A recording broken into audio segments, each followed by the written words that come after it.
cameras so that we can start our class now. Rules कुछ change नहीं हुआ है. कैमरा सब लोग ऑन करके बैठेंगे. लास्ट क्लास में हो क्या रहा था हम लोगों का? Stress management. Stress management. Okay, I'm sharing my screen now. Pratyay, I'm giving you responsibility. Camera on जिनका है तो just write down the roll number. Yes, ma'am. और फ्रेंड का तो कतई नाम नहीं होना चाहिए अगर उसका ऑफ है तो. रीचेक मैं भी कर रही हूँ, बट ऑब्वियसली मेरा ध्यान रहेगा डिलीवर करने पे, तो इसी पे ज्यादा फोकस रहना चाह रही हूँ. You need to obey. Stress management, right? Camera on है सबका? यस मैम 2 मिनट का. हम सबका नहीं है, भी है. नहीं, ऑन करिए. कैमरा जिसका भी ऑफ रहेगा उसको बाहर कर दिया जाएगा बिना बोले. मैम 2 मिनट टाइम दीजिए ना कर. Okay, that is fine. 2 minute time ले लीजिए. कैमरा ऑफ रहेगा तो आगे क्लास नहीं पढ़ना है. Okay, after sharing I can see more option. Hold down, hold down.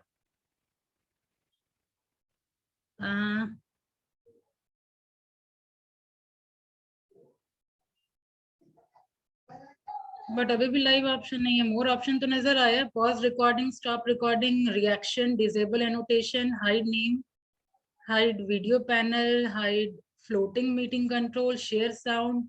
यहाँ भी नहीं है.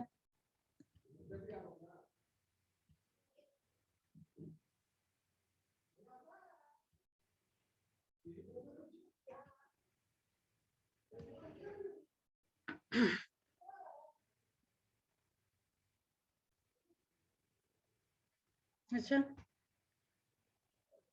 देखिए आप लोगों को पता होगा, बताइएगा. अभी हम लोग शुरू करते हैं, ठीक है? शुरू किया जाए. Everyone ready? Camera is on. Abhinav, Niharika. हाँ, तो स्ट्रेस मैनेजमेंट में यहाँ तक तो आई थिंक डिस्कशन हो चुका था, causes of stress, but still I am repeating it. Stress management में हाँ, आप लोग रिकैप करिए थोड़ा. What do you understand by word stress? काफी सिंपल टर्म है. What is stress? कोमल, जहां तक हो चुका है वहां आप लोग फटाफट करिए, फिर आगे से हम लोग करते हैं. मैम क्लास नहीं किए थे हम स्ट्रेस मैनेजमेंट का. ऐसे इन जनरल स्ट्रेस से क्या समझते हैं? स्ट्रेस मैनेजमेंट अभी वर्ड मत देखिए. You need to focus only stress. What is stress? Ma'am मतलब परेशानी, किसी बात का परेशानी, टेंशन. किसी भी टाइप का मेंटल डिस्टर्बेंस अगर हो रहा है, इमोशनल प्रेशर अगर फील हो रहा है ना? कोई भी सर्कमस्टांसेस, लाइक अभी आपका स्टूडेंट लाइफ है तो क्या सर्कमस्टांसेस होता है? एग्जामिनेशन प्रेशर, सिलेबस खत्म नहीं हो रहा है भाई, कैसे पढ़े, जितना हो चुका है उतना याद नहीं रहता है और आगे हुआ नहीं है, प्रेशर है ना? तो किसी भी टाइप का प्रेशर आपको फील हो रहा है, किसी भी टाइप का प्रेशर, चाहे वो मेंटल हो चाहे वो इमोशनल हो, ठीक है, उसको हम लोग स्ट्रेस कहते हैं. बट जनरली ये हम लोग नेगेटिव टर्म ही समझते हैं. स्ट्रेस मतलब नेगेटिव टर्म. लेकिन दो टाइप का स्ट्रेस होता है, आगे हम लोग देखेंगे. यू स्ट्रेस और डी स्ट्रेस. यस, तो यू स्ट्रेस को पॉजिटिव माना जाता है कि इतना level of stress is compulsory. Like अब कुछ बच्चे ऐसे, अच्छा एग्जाम है देखा जाए, ठीक है, स्ट्रेस ही नहीं है, तो 0 level stress is also not good. तो पॉजिटिव स्ट्रेस का भी होना इज कंपलसरी, और पॉजिटिव स्ट्रेस को हम लोग कहते हैं यू स्ट्रेस. ठीक है, तो देखिए स्ट्रेस को हम डिफाइन कैसे करेंगे, अगर लिखना होगा ये मतलब था, ठीक है? अगर हमको डिफाइन करना होगा तो कैसे डिफाइन करेंगे? It is a state of mental and emotional pressure और स्ट्रेन caused by challenging और unfavorable circumstances. ठीक है, किसी भी टाइप का चैलेंजिंग सर्कमस्टांसेस हो, अनफेवरेबल सर्कमस्टांसेस हो, that time we will feel pressure. Okay, any type of pressure, it can be either mental or emotional. ठीक है, it is an outside force that rules an individual feeling and behavior. ठीक है, obviously कि outside force से ही ना हम लोग को इफेक्ट होता है.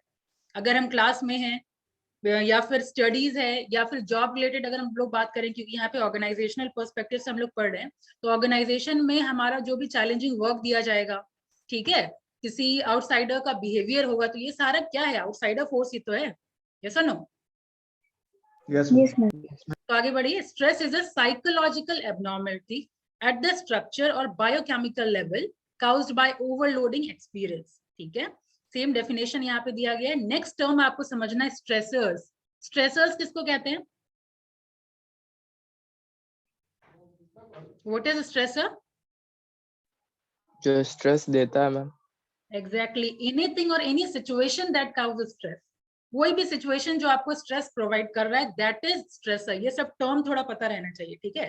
टर्म सब स्ट्रेस मैनेजमेंट से जनरली टर्म से क्वेश्चन आता है, ठीक है। तो एक जैसे स्ट्रेसर हो गया, पता होना चाहिए।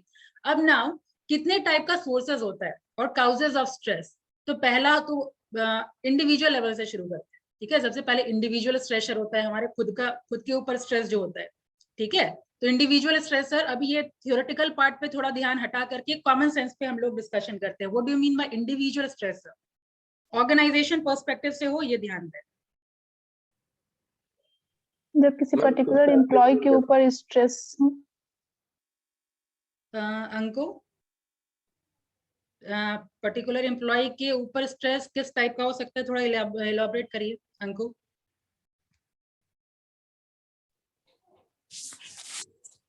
Yes ma'am. पर्टिकुलर एम्प्लॉय के ऊपर किस टाइप का स्ट्रेस हो सकता है? मैम वर्क को लेकर। वेरी गुड, वर्क कंसर्न या जॉब कंसर्न, और सब कुछ कॉमन। ये सब कुछ पढ़ करके याद रखना पॉसिबल नहीं है, इसलिए थोड़ा दिमाग चलाइए और देखिए इंडिविजुअल स्ट्रेसर क्या क्या हो सकता है, पर्टिकुलर एम्प्लॉय पे क्या क्या हो सकता है, आप एज एन एम्प्लॉय उनको, ठीक है। चलो, जॉब कंसर्न हो गया या वर्क कंसर्न हो गया। उसके अलावा नंदिनी, 1 पॉइंट फ्रॉम यू। एक तो हम अगर एम्प्लॉय हैं, take yourself as an employ, क्या क्या आपको इंडिविजुअली स्ट्रेस फील हो सकता है, कौन कौन सा सिचुएशन आपको स्ट्रेस दे सकता है ऑर्गेनाइजेशन। एक तो वर्क, और Nandini? So that means Nandini is not in the class. Camera भी off है. Last call for you, Nandini. Okay, Shreyans. फटाफट, don't waste time. Shreyans.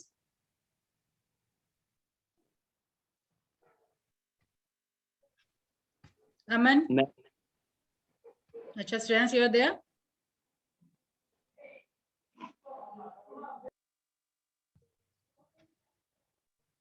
Aman, let me know. You as an employee क्या क्या stress feel हो सकता है?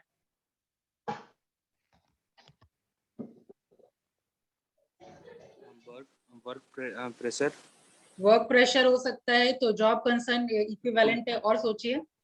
Target achieve करने के लिए सब एक ही है, सब एक ही है।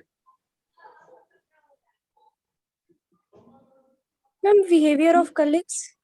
हाँ, बिहेवियर ऑफ कलीग हो सकता है, लेकिन बिहेवियर ऑफ कलीग ये हमारा प्रॉब्लम नहीं है ना, हमको अपना प्रॉब्लम देखना है। थोड़ा समझिए अपना प्रॉब्लम क्या क्या हो सकता है। करियर प्रॉब्लम, एक तो जॉब कंसर्न हो गया, फिर करियर में चेंजेस अगर फ्रीक्वेंटली आ रहा है, ठीक है, वो एक हो सकता है। ये आप एक बुलेट पॉइंट बना के फटाफट लिख सकते हैं, बाकी बाद में अकॉर्डिंग टू द मार्क्स आप उसको एलॉबरेट कर लेंगे, ठीक है। पॉइंटर्स आप याद रखिए। इंडिविजुअल स्ट्रेसर यानी अपना खुद का स्ट्रेसर क्या क्या हो सकता है, अगर हम जॉब से ज्यादा कंसर्न कर रहे हैं, वर्क मेरे इंटरेस्ट का नहीं है, ठीक है, करियर चेंज ज्यादा हो रहा है, ठीक है, मेरा इकोनॉमिक प्रॉब्लम है, मेरा मतलब अब मेरे बारे में अगर बात करिए तो अगर फाइनेंशियली हम लोग ज्यादा कैपेबल ना हो तो कुछ ज्यादा ही प्रेशर होता है ना कमाने का, ज्यादा प्रेशर, ज्यादा पैसा चाहिए होता है, ज्यादा कंपनसेशन चाहिए होता है। और यही किसी का अगर इकोनॉमिकली फैमिली बैकग्राउंड बेटर है तो थोड़ा लो कंपनसेशन में भी काम चल जाता है। यस और नो मनीष? ठीक है, तो एक ये कंसर्न हो गया इकोनॉमिक प्रॉब्लम, ठीक है। अगर लो कंपनसेशन अगर आपको मिल रहा है तो that will be a challenge. इसके अलावा अगर आपके लाइफ स्ट्रक्चर में चेंज आ गया, I want you to write down the pointers Manish. Last moment पे बहुत बड़ा सिलेबस है, लास्ट मोमेंट पे ये सारा आप पीडीएफ गो थ्रू नहीं कर पाएंगे, तो ये पॉइंटर्स ही आप लोगों को मतलब ये करेगा, थोड़ा अट्रैक्ट करेगा और फटाफट रिवीजन हो पाएगा, ठीक है। तो job concern, career change, economic problem, इसके अलावा लाइफ स्ट्रक्चर में चेंज आ गया। लाइफ स्ट्रक्चर में चेंज आने का मतलब क्या हो गया, अभी आप लोग सिंगल हैं, ठीक है, शादी होगी, फिर रिस्पॉन्सिबिलिटी बढ़ेगी, राइट, तो वो सब क्या हो गया, लाइफ स्ट्रक्चर में चेंजेस आ गया, तो ऑब्वियसली रिस्पॉन्सिबिलिटी बढ़ी, तो ये सब क्या है, इंडिविजुअल स्ट्रेसर है ना, है कि नहीं? यस। फिर आपका इंडिविजुअल पर्सनालिटी कैसा है। पर्सनालिटी कहने का मतलब बहुत लोग अगर एक्स्ट्रावर्ट है तो एक्स्ट्रावर्ट लोग क्या करेंगे, बेटर कोप अप कर पाएंगे एनवायरनमेंट में। कुछ किन्हीं का पर्सनालिटी बहुत इंट्रोवर्ट टाइप वाला है तो ऑब्वियसली नहीं कोप अप कर पाएंगे। तो ये सब क्या चीज है, माही पानी पी लीजिए। यस और नो? ये सब हो गया इंडिविजुअल स्ट्रेसर, ठीक है। एबिलिटी टू कोप अप, समझ आया? अब दिमाग चल रहा है? तो इंडिविजुअल में हम बाहरी दुनिया नहीं देख रहे हैं, यहाँ पे 4 काउजेज है ना, तो इंडिविजुअल स्ट्रेसर में हम पहले खुद को देख रहे हैं, मेरे अंदर क्या क्या काउजेज है। ठीक है, डन? पॉइंटर समझ में आ गया? सेकंड बता पाएंगे? इंडिविजुअल टाइमिंग हो सकता है क्या? पहले 1 मिनट, ऑर्गेनाइजेशन से पहले ग्रुप सही रहेगा। ठीक है, पहले इंडिविजुअल हम लोग, फिर आ जाएगा ग्रुप, तब आता है ऑर्गेनाइजेशन। ठीक है, तो इंडिविजुअल ऐसे याद रखिए, पहले मैं, उसके बाद मेरा जो ग्रुप है। अब ग्रुप का स्ट्रेसर्स क्या क्या हो सकता है? Conflict, very good. अब ग्रुप में कॉन्फ्लिक्ट है, ठीक है, ग्रुप में कोहेसिवनेस वर्ड याद है, foundation of group behaviour, cohesiveness, yes ma'am. Cooperation नहीं है ग्रुप के बीच में, तो ये सारा पॉइंटर्स आ जाएगा आपका ग्रुप स्ट्रेसर्स में। ठीक है, कॉन्फ्लिक्ट हो गया, फिर lack of social support, group आपका सपोर्ट नहीं कर रहा है, ग्रुप में कोऑर्डिनेशन नहीं है। ठीक है, तो ये सारा आ जाएगा ग्रुप स्ट्रेसर्स। अब ऑर्गेनाइजेशन स्ट्रेसर्स, सागर बताइए। ग्रुप समझ गए, इंडिविजुअल समझ गए, अब ऑर्गेनाइजेशन में बात करें तो ऑर्गेनाइजेशन में क्या क्या स्ट्रेसर्स हो सकता है? इसमें वर्क आ जाएगा मैम सागर, अगर कोई एम्प्लॉयर है मैम, वो हमें जॉब देता है, हम उसके एक्सपेक्टेशन पे खड़े नहीं उतर पाते, वो Expectation यानी हमें ऑक्यूपेशनल डिमांड। टर्म देखिए, टर्म को थोड़ा फिल्टर करें, डिमांड ऑफ ऑर्गेनाइजेशन या डिमांड ऑफ ऑक्यूपेशन। पहला ऑर्गेनाइजेशन स्ट्रेसर ये हो भी हो गया। सकता है, हम्म, रोल कॉन्फ्लिक्ट भी हो सकता है मैम। रोल कॉन्फ्लिक्ट भी हो सकता है, रोल में, मिसअंडरस्टैंडिंग हाँ ठीक है, वेरी गुड। अब आप लोग कैच करना शुरू करें, अंडर प्रमोशन हो सकता है मैम। एक एक करके बोलिए, एक एक करके। Ma'am role Under- ambiguity. Mute करिए। हाँ, एक, चलिए एक पॉइंटर मिल गया, ऑक्यूपेशन डिमांड। एक कोई रोल कॉन्फ्लिक्ट बोले, और एम्बिग्यूटी मैम, रोल एम्बिग्यूटी। ठीक है, रोल एम्बिग्यूटी को थोड़ा डिफाइन करिए। एम्बिग्यूटी मतलब क्लियर नहीं है मैम जब आपका जो क्लियर रोल नहीं है। होगा। यस। रोल जो दिया गया है वो क्लियर नहीं है, जिन लोगों को एम्बिग्यूटी टर्म हार्ड लगता है, हालांकि आपको यूज करना चाहिए एम्बिग्यूटी ही, रोल एम्बिग्यूटी टर्म ही यूज करना चाहिए, क्योंकि यही ऑर्गेनाइजेशनल टर्म है, ओबी का टर्म है। ठीक है, but what do you mean bye ambiguity, कि हमारे पास क्लियर नहीं है क्या रोल क्या है एक्चुअल में करना, करके जाते हैं कुछ, जब परफॉर्म, जब वहां चेक करने के लिए जाते हैं तो आपके जो सुपरवाइजर हैं वो बोलते हैं कुछ और। ठीक है, तो रोल में आपका एम्बिग्यूटी है। और बोलिए। Work environment. Work environment, yes. Work pressure. Work pressure हो गया। यहाँ कौन बोल रहे थे? आपके ग्रुप का बिहेवियर, कोमल। इंटरपर्सनल रिलेशन किसका था? ये इंटरपर्सनल रिलेशन, ये इसमें आ जाएगा। ऑर्गेनाइजेशन में इंटरपर्सनल रिलेशन कैसा है? ठीक है, इसके अलावा रोल ओवरलोड भी आ जाएगा, रोल अंडर लोड भी आ जाएगा। अगर रोल से रिलेटेड अगर आप बात करें, इस तरीके से याद कर लीजिए कि एक तो आपका रोल कन्फ्लिक्ट, रोल एम्बिग्यूटी, और रोल अंडर लोड और रोल ओवरलोड, ये सब में आपका स्ट्रेसर क्रिएट करेगा। ठीक है, फिर रिस्पॉन्सिबिलिटी अगर ज्यादा हो रहा है, जॉब चेंज फ्रीक्वेंट हो रहा है। ठीक है, ऑर्गेनाइजेशन में फ्रीक्वेंटली आपका पोजीशन चेंज कर दिया जा रहा है, कभी कुछ काम करवाया जा रहा है, कभी कुछ और काम किया जा रहा है। ठीक है, फिर with in a company climate कैसा है। ठीक है, तो इस तरीके से क्या होगा, पॉइंटर्स लिख देंगे तो आपको पीडीएफ गो थ्रू करने की जरूरत नहीं पड़ेगी। ये सब थोड़ा टाइम फ्लेक्सिबिलिटी भी हो सकता है। क्या? टाइम फ्लेक्सिबिलिटी, मतलब टाइम फ्लेक्सिबिलिटी, तो ये तो हम लोग पॉजिटिव मानते हैं। एचआरएम के टर्म में टाइम फ्लेक्सिबिलिटी आपको एज अ रिवॉर्ड दिया जाता है एम्प्लॉइज को। ठीक है, कि आप अपने टाइम के हिसाब से आप ज्वाइन कर सकते हैं। अगर आपको लग रहा है कि मेरे पास सैटरडे को टाइम नहीं रहेगा, तो हम लोग पूरा मंडे टू फ्राइडे पूरा काम करके, सैटरडे का भी इवन काम करके हम लोग सैटरडे छुट्टी ले सकते हैं। तो it is a positive term, it is not a stressor. Time flexibility अगर आपको मिल रहा है, it is a positive term. Understood? Ma'am lack of communication. Lack of communication. हाँ, लैक ऑफ कम्युनिकेशन भी है। अब आप लोग समझ चुके हैं, तो ये हो गया, 3 टर्म क्लियर है, आराम से लिख देंगे। अब समझिए एक्स्ट्रा ऑर्गेनाइजेशनल स्ट्रेसर। अब ये एक्स्ट्रा ऑर्गेनाइजेशनल क्या है? इंडिविजुअल समझ आ गया, ग्रुप समझ आ गया, ऑर्गेनाइजेशनल समझ में आ गया। अब ये एक्स्ट्रा ऑर्गेनाइजेशनल स्ट्रेसर क्या होता है? एक्स्ट्रा ऑर्गेनाइजेशनल मीन्स ऑर्गेनाइजेशन के बाहर में। ऑर्गेनाइजेशनल से बाहर, यानी हमारे प्रीमिसेस के बाहर क्या क्या हो सकता है? अगेन इकोनॉमिकल प्रेशर हो गया, ठीक है, पॉलिटिकल फैक्टर हो गया, है कि नहीं, और कुछ टेक्नोलॉजी में चेंज आ गया। समझ आया? ये सब हमारा हो गया प्रीमिसेस के बाहर। फाइन। आप लोग एग्जामिनेशन का तो अभी कुछ डिस्कशन है नहीं? No no ma'am. Okay fine. Pratyay आज ग्रुप मिल जाना चाहिए मुझे, ठीक है। अब एक ये स्ट्रेसर्स आज खत्म हो जाएगा, उसके बाद फिर आप लोगों का ऑर्गेनाइजेशनल कल्चर बचा हुआ है, एंड देन आपका प्रीवियस ईयर डिस्कशन हो जाएगा। तो अभी ग्रुप दे देंगे तो आप लोगों को प्रिपरेशन टाइम मिल जाएगा। सब खत्म होने के बाद मैं टॉपिक दूंगी तो आप लोगों को प्रिपरेशन टाइम नहीं मिल पाएगा, ठीक है। तो आज के आज आप लोग ग्रुप व्हाट्सएप प्रत्यय के पास सब लोग भेज Yes, दीजिए, ma'am. तैयार है, वो मुझे भेज देगा। अब 4 व्हाट्सएप में खोल के नहीं देख सकती हूँ ना, तो एक जगह ही करके प्रत्यय भेज देगा, और नेक्स्ट क्लास में मैं आप लोगों को बता दूंगी, सबका टॉपिक डिस्ट्रीब्यूट कर दूंगी। सफिशिएंट टाइम होगा, जब तक इधर हमारा प्रीवियस ईयर डिस्कशन होगा, ऑर्गेनाइजेशनल कल्चर होगा, तब तक आप लोग पीपीटी वगैरह प्रिपेयर कर लेंगे, ठीक है। एंड पीपीटी प्लीज इंश्योर कि आपका बस पॉइंटर्स हो, उसमें एक्सप्लेनेशन पार्ट पे आप लोग ज्यादा ध्यान दें, राइट, ठीक है। Yes. Yes, तो ma'am. Yes, ma'am. दे दीजिए ताकि आपको प्रॉपर टाइम मिल पाए, कम से कम 3 दिन और लगना चाहिए, ठीक है। एक्स्ट्रा ऑर्गेनाइजेशनल स्ट्रेस समझ गए। अब ma'am effect of, group stress में क्या क्या बताई थी? आप बताइए, यहाँ पे तो आप लोग को आप लोग के नहीं। दिमाग को चलाने की कोशिश हो रही थी। कॉन्फ्लिक्ट मैम बता। हाँ, ग्रुप में अब मान लीजिए आपका झगड़ा किसके साथ है, अभिनव, किससे नहीं पटता है आपका? सबसे पढ़ता। सबसे पटता है, किसी से झगड़ा कर लीजिए। मान लीजिए प्रत्यय से झगड़ा हो गया आपका, ठीक है, और प्रत्यय आपके ग्रुप में है। अगर प्रत्यय आपके ग्रुप में है तो काम करने में मन लगेगा? No ma'am. प्रत्यय बोलेगा ईस्ट तो आप बोलेंगे वेस्ट, यस और नो? तो क्या हो गया? Yes. ये कॉन्फ्लिक्ट हो गया और ग्रुप कोहेसिवनेस हो गया, यस। और Lack of कुछ cooperation. हाँ, support, lack of social support, यानी ग्रुप का सपोर्ट नहीं मिल रहा है। कुछ आप डिसीजन ले रहे हैं, बाकी आपको कुछ अच्छा करना चाह रहे हैं लेकिन ग्रुप सपोर्ट नहीं कर रहा, ठीक है। और कोई क्वेश्चन? No ma'am. ठीक है, तो आगे बढ़ते हैं हम लोग। इफेक्ट ऑफ स्ट्रेसर्स की बात करते हैं। अब इफेक्ट ऑफ स्ट्रेसर्स की बात करें तो अभी तुरंत हम लोगों ने डिस्कशन किया था, 2 टाइप का स्ट्रेस होता है। वन इज पॉजिटिव जिसको हम कहते हैं यू स्ट्रेस, और वन इज नेगेटिव जिसको कहते हैं हम लोग डी स्ट्रेस, ठीक है।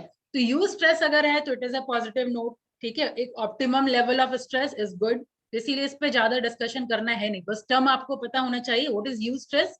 You stress denote the presence of optimum level of stress in an individual which contributes positively to his performance.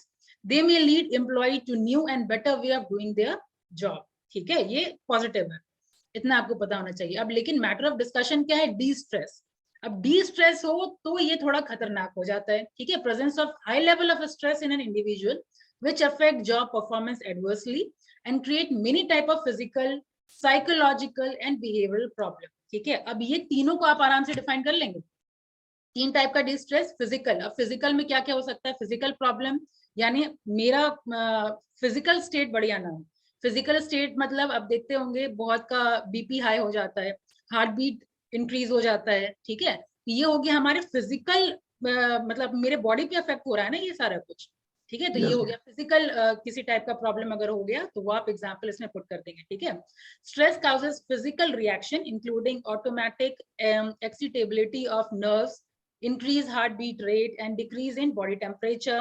High level stress accompanied by high blood pressure, high level cholesterol and can result into heart disease, ठीक है। अगर आप ज्यादा stress लेते हैं तो ये सारा आप समझिए प्रोन है, ठीक है, या तो हाई बीपी या हार्ट प्रॉब्लम, या इसके अलावा शुगर लेवल भी आजकल के जनरेशन में आप देख रहे होंगे शुगर लेवल बढ़ रहा है, ठीक है। तो ये शुगर लेवल बढ़ना इज वन, अगर आप डॉक्टर से कंसल्ट करें तो सबसे पहला रीजन आजकल यही बताते हैं, क्योंकि कंपटीशन इतना इंक्रीज हो गया है कि ये सारा प्रॉब्लम बहुत कम एज से आना शुरू हो गया, ठीक है। तो एक ये प्रॉब्लम है, पहले प्रॉब्लम डिस्कशन कर रहे हैं, बाद में सॉल्यूशन डिस्कशन होगा, ठीक है। तो पहला प्रॉब्लम ये हुआ, डिस्ट्रेस लेते हैं तो। Second, psychological problem. साइकोलॉजिकल मतलब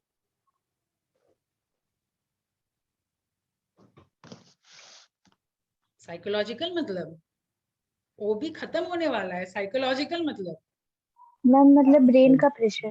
रिलेटेड टू ब्रेन, हाँ, ब्रेन तक जहाँ पे ब्रेन में क्या हो गया, अगर मान लीजिए ज्यादा आपके ऊपर स्ट्रेस ले रहे हैं तो आपके पास एंजाइटी ज्यादा होगा, डिप्रेशन में जल्दी चले जाएंगे, तो ये सब क्या है? रिलेटेड टू ब्रेन है ना। गुस्सा बहुत आएगा, ठीक है, हमेशा इरिटेटिंग टाइप करेंगे आप, ठीक है, आपको खुद में बहुत ज्यादा इरिटेशन फील होगा, ठीक है, हर छोटे छोटे बात पे आपको गुस्सा आएगा, ये सब क्या है? रिलेटेड टू ब्रेन ना। रिलेटेड टू साइकोलॉजिकल प्रॉब्लम, ठीक है। नेक्स्ट, अगर ये दोनों अगर होता है तो ऑब्वियसली आपका बिहेवियर भी चेंज होगा। बिहेवियर मतलब बहुत गलत सारा आदत लग सकता है। बहुत ज्यादा स्ट्रेस हो गया तो अल्कोहलिज्म हो गया, ड्रग एडिक्शन हो गया, स्मोकिंग हो गया, नींद नहीं आना, ठीक है, ओवर ईटिंग या अंडर ईटिंग करना, ये सारा हो गया आपका बिहेवियरल प्रॉब्लम, ठीक है। दोबारा पढ़ने की जरूरत होगी क्या? जो लोग एक्टिव लिसनिंग कर रहे हैं, जो लोग पॉइंटर्स लिख रहे हैं, उनको मुझे नहीं लगता अगर पढ़ेंगे तो एक बार पढ़ेंगे, ज्यादा उनको मतलब दिमाग लगा के पढ़ने की जरूरत नहीं पड़ेगी, बस एक बार रीडिंग दे देंगे, डन, ठीक है। अगर एक्स्ट्रा टाइम नहीं डिवोट करना चाहते हैं तो क्लास में ही फोकस करिए, जिन लोगों का कैमरा ऑफ है। नेक्स्ट टर्म बर्नआउट, अब इस पे ध्यान मैम दीजिए। डिस्ट्रेस के ऊपर जो एक पॉइंट है उसको फिर से बता दीजिए एक बार। स्ट्रेस के ऊपर पॉइंट का नाम बताइए। इंट्रेस है शायद, लग रहा है मैम। यू स्ट्रेस, पूछ रहा है पॉजिटिव। नो मैम, इंट्रेस डिस्ट्रेस के ऊपर है मैम। यू स्ट्रेस है। यू स्ट्रेस मतलब पॉजिटिव स्ट्रेस। अब ऋतिक आपका एग्जाम है, ठीक है, तो अगर आप स्ट्रेस नहीं लेते हैं तो इट इज ऑल्सो बैड ना, ठीक है। 0 लेवल स्ट्रेस इज बैड कि हाँ चलो एग्जाम में देखा जाएगा और कुछ पढ़ा हुआ नहीं है, ठीक है। अब कुछ पढ़ा हुआ भी नहीं है, स्ट्रेस भी नहीं ले रहे हैं, टेंशन भी नहीं ले रहे हैं, तो इट इज बैड। तो यही बोला जा रहा है कि 2 टाइप का स्ट्रेस होता है, ठीक है। टाइप ऑफ स्ट्रेस अगर क्वेश्चन आए तो 2 टाइप का स्ट्रेस, ठीक है, यू स्ट्रेस और D stress. You stress means optimum level of stress, की जितना लेवल आपके लिए जरूरी है, ठीक है, जो आपका पॉजिटिव परफॉर्मेंस दिलाता है। अब जैसे मान लीजिए ऑर्गेनाइजेशन पर्सपेक्टिव से बात करिए, तो अभी स्टूडेंट लेवल पे मैं बात कर रही हूँ।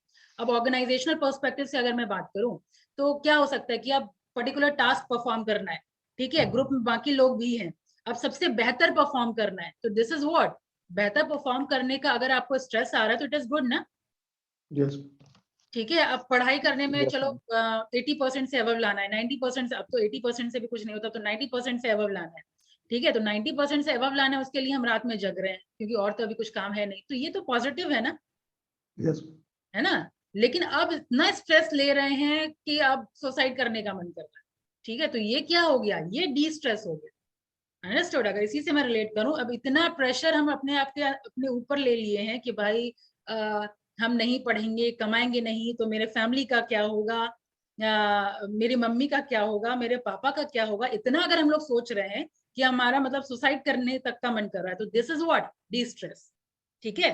तो मैटर ऑफ कंसर्न क्या हो गया, यू स्ट्रेस की D stress? Hrithik, yes ma'am. Matter of concern फिर क्या है, यू स्ट्रेस या डी स्ट्रेस? यू स्ट्रेस होना चाहिए मैम, यू स्ट्रेस। क्वेश्चन पूछ करके दिमाग फिर कहीं और चला, खाली क्वेश्चन पूछना होता है क्या, समझना नहीं नो होता है? मैम, समझ गया मैम। तो matter of concern you stress होगा क्या?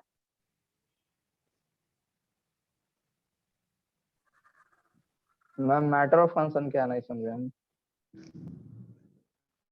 मैटर ऑफ कंसर्न क्या है, मतलब सोचने वाला विषय क्या है। यू स्ट्रेस सोचने वाला जगह है, चिंताजनक क्या चीज है, you know ma'am, stress distress सोचने वाला, डिस्ट्रेस। ना, चिंताजनक विषय Yes, क्या ma'am. हुआ, डी स्ट्रेस ना। क्योंकि मैम उसमें सुसाइड करने का मन कर रहा है, इसलिए मैम सोचने वाला जनक हो गया वो। चलिए ठीक है, तो क्वेश्चन पूछ के कृपया वापस से ध्यान दें, ठीक है ऋतिक? अवश्य मैम। ठीक है, let's proceed now. You stress D stress समझ आ गया, ये 3 समझ आ गया, रीजन फिजिकल साइकोलॉजिकल बिहेवियरल, ठीक है।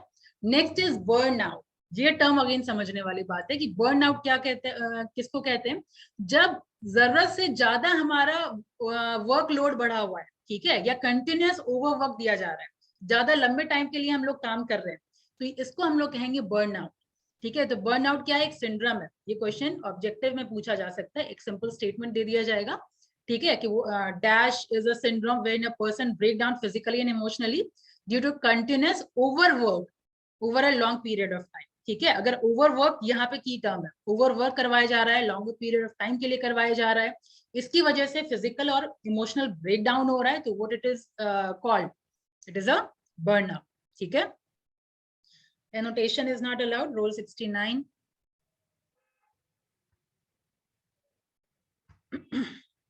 समझ आ गया, आगे बढ़ते हैं। The human body cannot instantly rebuild its ability to cope with stress once it is depleted. They become detached from their job and feel unable to accomplish their goal.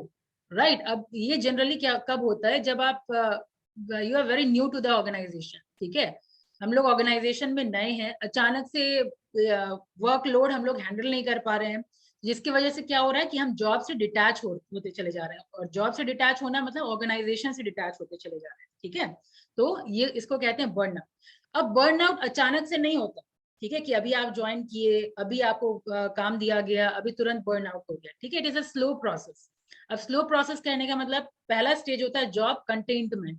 Containment मतलब work मिला, enthusiasm के मतलब बहुत अच्छे, energy level high है, enthusiastic है हम लोग, ठीक है, to work with high energy level and positive attitude. उसके बाद आता है stage of fuel shortage.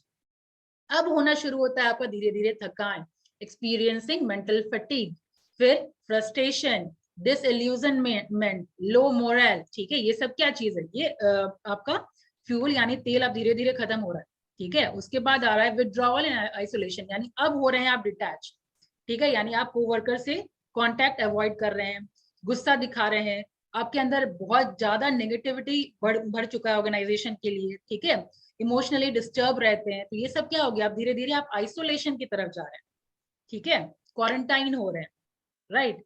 Next is आपका स्टेजेस ऑफ क्राइसिस। अब क्राइसिस मतलब अब आपका ये दिमाग तक पहुंच चुका है, आप अपना कॉन्फिडेंस लूज कर रहे हैं, ठीक है, आपका सेल्फ स्टीम लो हो गया है, ठीक है। This is the stage of crisis. अब फाइनल ब्रेक डाउन मतलब अब आपका बिहेवियर चेंज हो रहा है, जिसमें आपका आ गया alcoholism, drug addiction, suicidal tendency, heart attack, ठीक है। तो ये हो गया आपका slow and gradual process. Is it clear Mahi?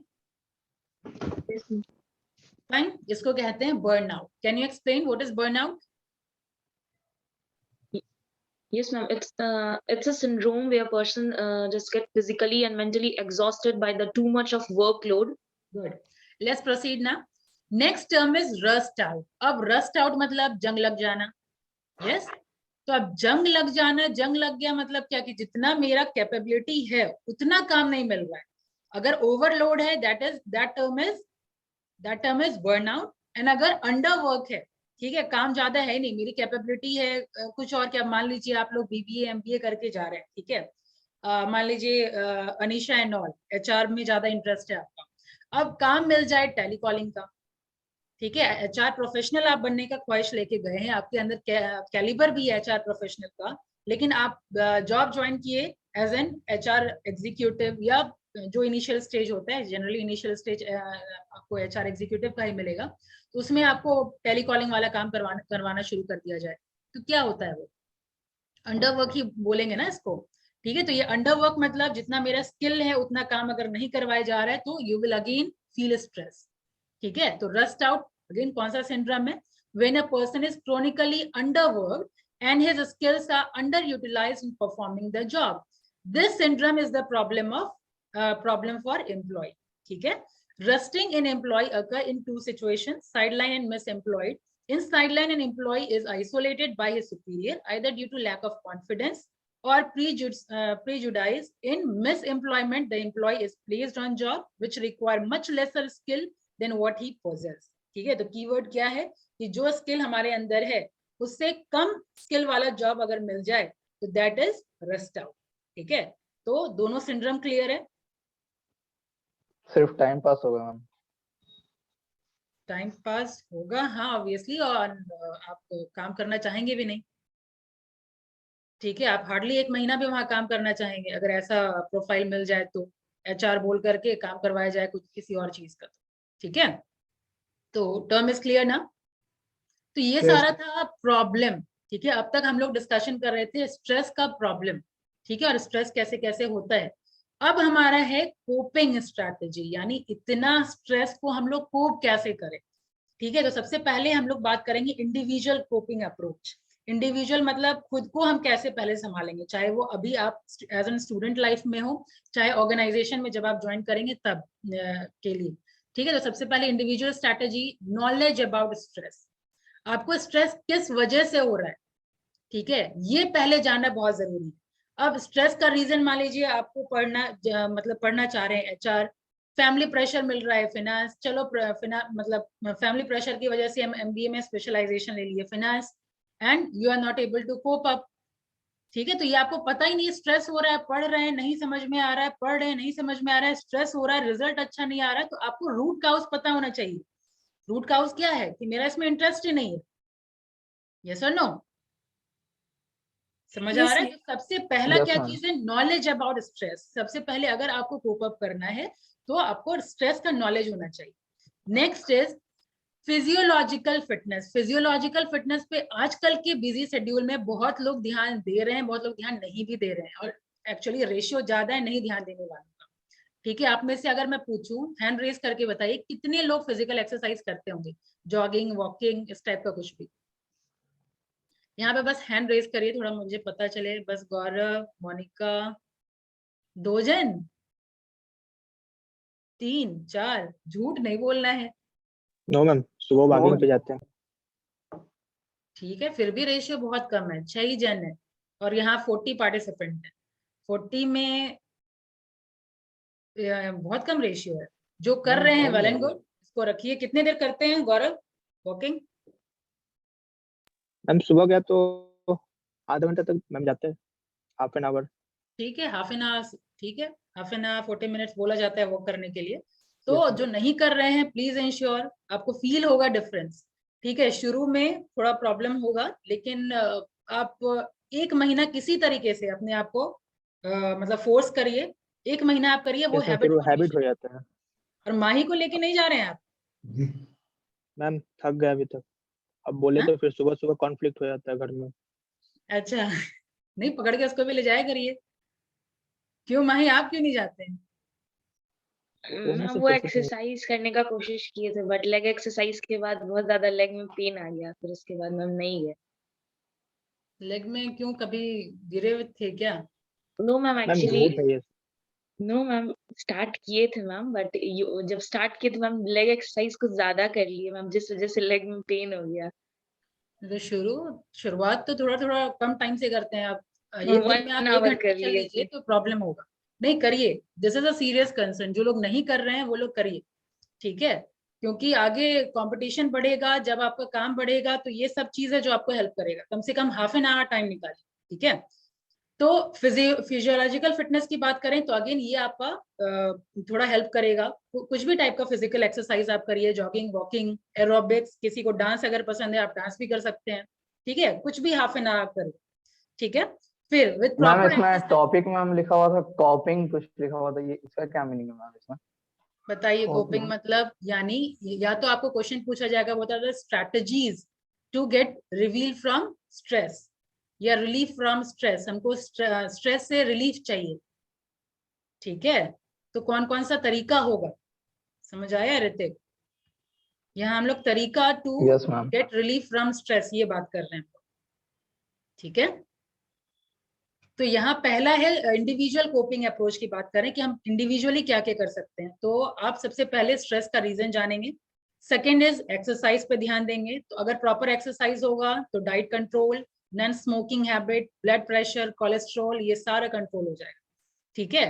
Next is time management. बहुत का शिकायत होता है भाई 8 to 6 क्लास है कंटिन्यूस, हम लोग को अपना टाइम मिल ही नहीं पाता है। तो सबसे पहला ये है कि टाइम मैनेजमेंट, क्लास भी जरूरी है, और आपका एक्स्ट्रा कहीं कुछ और, अगर कुछ मान लीजिए बहुत को गाने का शौक होता है, गाना सीखना चाहते हैं, कोई बैंकिंग प्रिपरेशन कर रहे हैं, कोई सीए प्रिपरेशन कर रहे हैं, ठीक है, तो time management is very much important, ठीक है। प्रॉपर टाइम अगर आप मैनेज करेंगे, सुबह 5 बजे उठ रहे हैं, ठीक है, तो अब देखिए बहुत लोगों का बोलना होता है कि लेट नाइट नहीं जगना चाहिए, सुबह उठ करके पढ़ना चाहिए, ज्यादा दिमाग में घुसता है। तो ये अपना अपना पर्सनल ओपिनियन है। जैसे मेरा जब स्टूडेंट लाइफ था तो ये सुबह उठना या रात में जगना इस टाइप का कुछ नहीं था, बस जब नींद नहीं आ रही है तो करवट बदलने से अच्छा है उठ करके पढ़ना शुरू कर, पढ़ते पढ़ते अपने आप नींद आ जाएगी, ठीक है। तो ये प्रॉपर टाइम मैनेजमेंट की बात हो रही है। अब सबका अपना अपना है, किसी का सवेरे ज्यादा मन लगता है, किसी को रात में ज्यादा मन लगता है, तो किसी का ये भी अप्रोच होता है कि नींद नहीं आ रही है, उठ के चलो टाइम वेस्ट करने से अच्छा है पढ़ना शुरू कर, ठीक है, चाहे वो रात का 1 बज रहा हो, 2 बज रहा हो। कई बार आप लोग के साथ होता होगा कि 2 बजे नींद खुल गया, अब नींद ही नहीं आ रही, नींद ही नहीं आ रही, करवट बदल रहे हैं, तो better take out book and read out something, ठीक है, तो वो टाइम कम से कम यूटिलाइज हो जाएगा। देखिएगा 1 घंटे में नींद आ ही जाएगी, ठीक है। तो time management is important.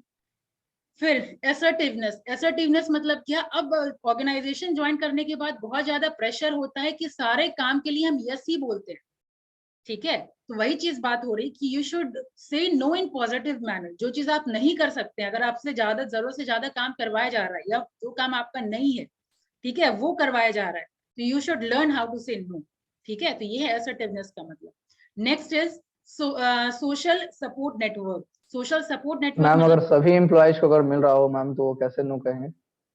Generally देखिए सभी को नहीं मिल पाता है। अभी आप ऑर्गेनाइजेशन एंटर करिए तो आपको पता चलेगा, कुछ लोग हैं जो मतलब प्रताड़ित होते रहते हैं, उनको ज्यादा काम करवाया जाता है। ठीक है, तो जो चीज आपका नहीं, आप आपका मान लीजिए अभी एचआर के बारे में बात हो रही है कि एचआर एक्सपर्ट हैं आप, अब आपको फील्ड में भी भेज दिया जाए, चलो तुम लड़का हो जाओ, इंश्योरेंस लेकर के आओ। ठीक है, एग्जाम्पल मैं बता रही हूँ, आप एचआर हैं वहां के, लेकिन बीइंग अ मेल एम्प्लॉय, अब कहीं आपको जाना है, जाओ लेकर के आओ। ठीक है, कुछ डॉक्यूमेंट है, जाओ लेकर के आओ। ठीक है, अब ये छोटा छोटा काम आपसे कंटिन्यूस करवाया जा रहा है, आपका अपना पर्सनल काम इफेक्ट हो रहा है, तो ये गलत है। Yes. ठीक है, तो ये चीज पता होना चाहिए कि हमेशा आप यस वही बोलेंगे जो आपका काम। ठीक है, आप बोलेंगे लेकिन polite manner. Obviously no you can say directly no to your boss. ठीक है, नो कहने का तरीका आना चाहिए। ठीक है, वो बात हो रही है यहाँ। नेक्स्ट है social support network. Social support network कहने का मतलब अपना गुड फ्रेंड्स बनाइए। ठीक है, वर्क एनवायरनमेंट में आप देखिए कि किसके साथ ज्यादा आपका जम सकता है, वर्क कलीग बेटर हो। ठीक है, तो ये सोशल सपोर्ट नेटवर्क है। अब ये लाइनर देखिए, ये आपको लाइफ में आगे बहुत थोड़ा हेल्प करेगा। अच्छा लाइन है, वॉच योर थॉट। सबसे पहला स्ट्रेस का फॉर्मेशन कहाँ से होता है? थॉट से ही ना। जहां पे आप थॉट अगर वॉच नहीं करते हैं तो it will become your word. तो watch your thought, okay, they will become your words. अब जहां वर्ड आया that will become your action. ठीक है, और जहां एक्शन आना शुरू हो गया then continuously it will become your habit. जब एक्शन कंटिन्यूस हो रहा है, किसी के लिए नेगेटिव फीलिंग, सपोज गौरव यहाँ ध्यान दीजिए, बात में मान लीजिए कुछ भी थॉट अगर आ रहा है आपके दिमाग में, तो थॉट हो जाएगा आपका अब वर्ड में कन्वर्ट हो जाएगा, फिर वर्ड एक्शन में कन्वर्ट हो जाएगा, and then action will convert into habit, और हैबिट जहां हो गया, रेगुलर हो गया, तो अब कंटिन्यूस आपका ये बिहेवियर हो जाएगा। एक बुक है अभी एड ऑन में मैं पढ़ा रही हूँ, ये आपका पावर ऑफ हैबिट, वो बहुत अच्छी बुक है, अगर हो सके तो आप लोग भी पढ़िए। चार्ल्स डी हुक का बुक है ये बुक में डिफाइन किया गया है कि कैसे हैबिट फॉर्म होता है। ठीक है, कैसे अच्छे हैबिट को हम लोग फॉर्म कर सकते हैं। बहुत सारे एक्सपेरिमेंट किया गया है, रैट पे एक्सपेरिमेंट किया गया है, बुक वगैरह पढ़ेंगे तो पता चलेगा। तो अगर आप कंटिन्यूस 21 डेज तक कोई चीज करते हैं, ठीक है, तो वो हैबिट फॉर्म हो जाता है। अगर 50 to 60 डेज हो जाता है तो वो बिहेवियर बन जाता है। अंडरस्टूड? तो वही चीज लिखा हुआ है, you need to watch these all things. ठीक है, आगे रीएडजस्टमेंट की बात हो रही है, readjust life goal. Readjust life goal कहने का मतलब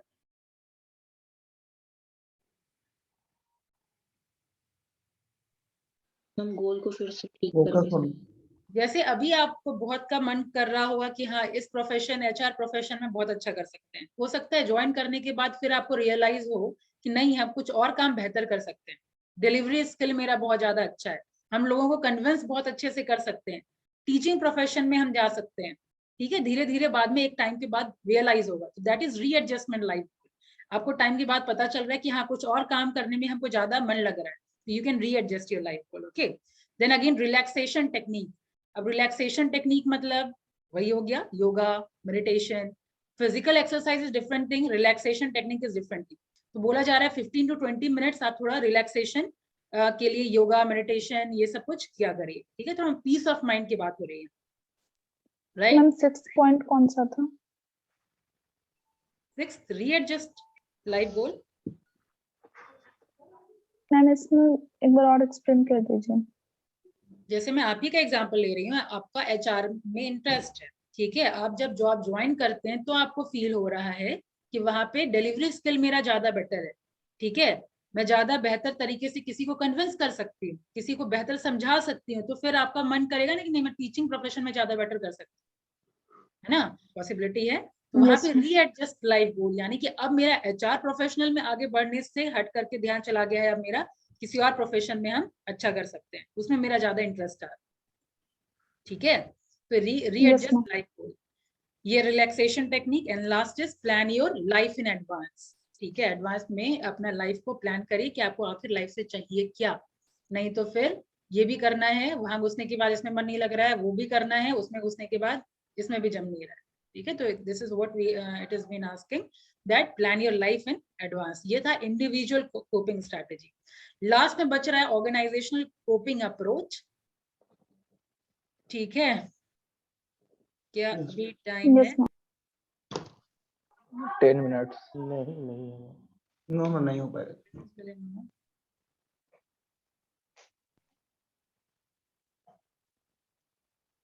बस ऑर्गेनाइजेशनल कोपिंग अप्रोच बच रहा है स्ट्रेस मैनेजमेंट में, ये हम लोग नेक्स्ट क्लास में कवर कर लेंगे।